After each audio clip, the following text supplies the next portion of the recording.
Matapos ang kamakailang pagdinig, cited for contempt ang 4 na kilalang personalidad sa social media na sina Sas Rogando Sasot, Lorraine Badoy Partosa, Jeffrey Celis at Mark Lopez ng House Tricom matapos silang mabigong dumalo sa Kamara ukol sa investigasyon ng issue sa fake news. Ayon kay Abang Lingkod, Representative Stephen Paduano, paulit-ulit na pinadalhan ng sabina sina Sasot, Badoy at Celis ngunit patuloy silang hindi sumipot. Dahil dito pinag-utos ng komite ang kanilang pagkakulong sa loob ng Kamara hanggat hindi natatapos ang investigasyon.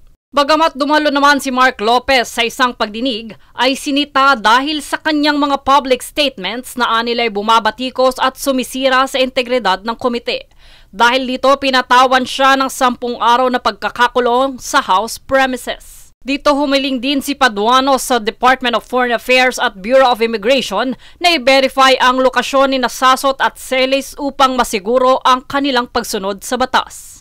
Samantala, si Badoy ay nagsumite ng travel documents na nagpapakita ng kanyang pagpunta sa Hong Kong. Subalit giit ng komite, wala siyang sapat na legal na dahilan upang hindi tumugon sa sabina. Ang House Tricom na binubuo ng mga komite sa Public Information, Public Order and Safety at Information and Communications Technology ay patuloy na nagsasagawa ng investigasyon ukol sa papel ng social media sa pagpapakalat ng disinformation at manipulasyon ng mga naratibo. Bukod pa rito, mariing paalala ng komite, ang hindi pagdalo sa investigasyon at paninira sa proseso ay may kaukulang kaparusahan.